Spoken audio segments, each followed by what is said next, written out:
Greetings, humans.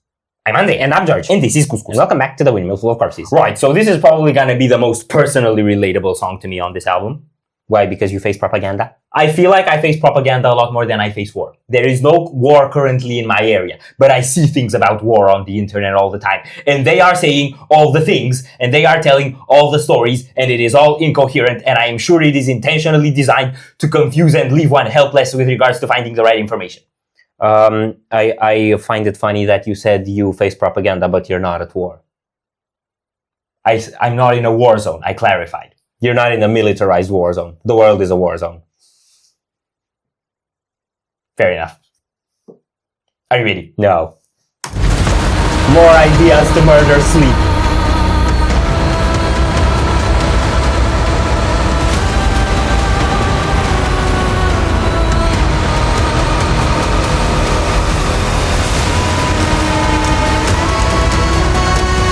Imperium Delirium? I don't know. I don't know if it's the same line, but it's definitely the same vocal thingy. Oh!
That ending was almost exactly the same as the ending to Rebirth by Orbit Culture.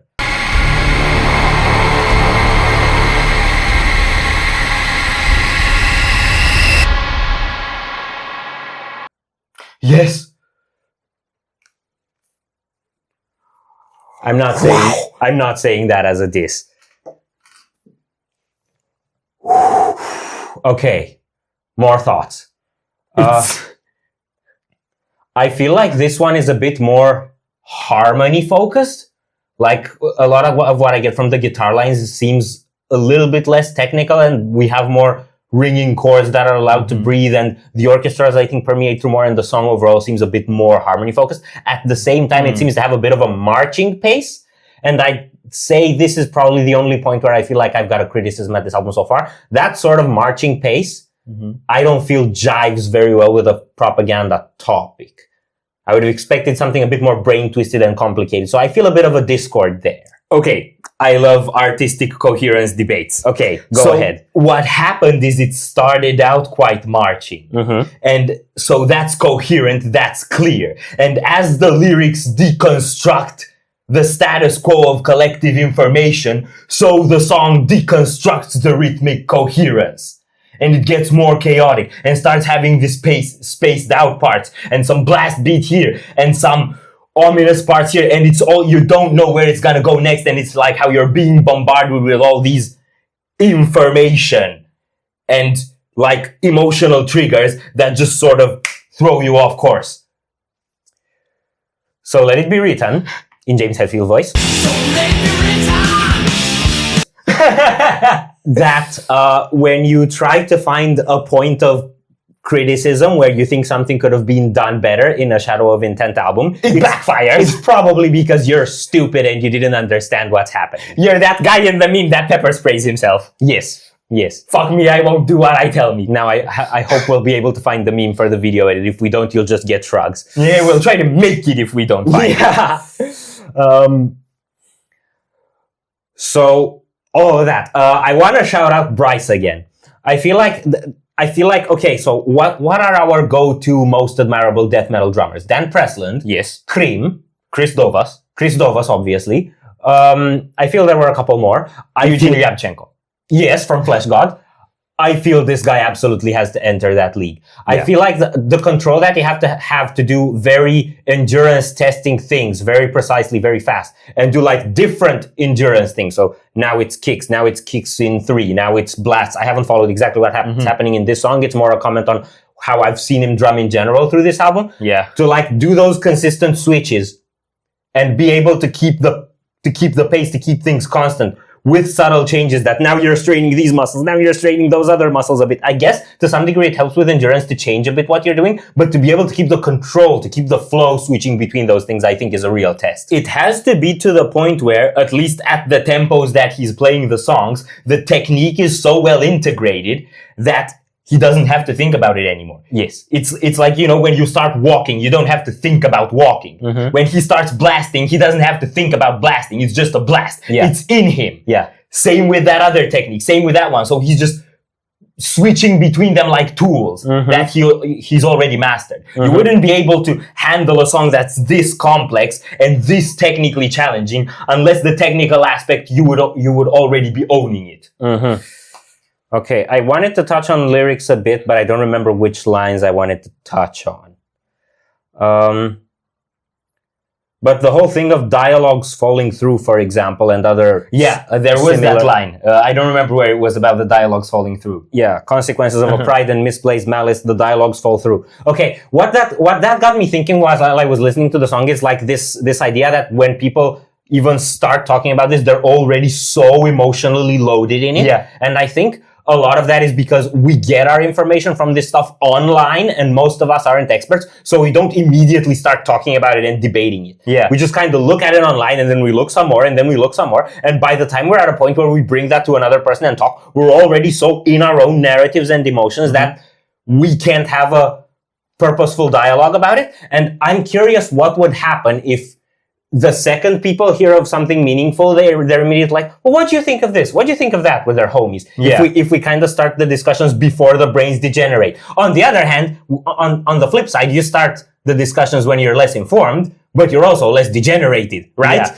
So the other thing that I think, because it spotlights two things, pride and misplaced malice. Yes. So the thing about pride is, if some particular media source has managed to make you take up a belief quickly, you've already associated yourself to it to the point where if someone else disproves that beliefs, you're under attack. They prove you wrong, so you take it personal. So that's the pride. So you have to challenge the idea before you identify with it. If you started identifying with it, it's almost impossible to detach from it. Okay. So that's one way propaganda is effective, is to make people take stuff up quickly and without realizing. Yeah. And if they've done those two things, you have to go through a whole charade of personal attacks to be able to even have a conversation about it with them. Personal and then attacks. the misplaced malice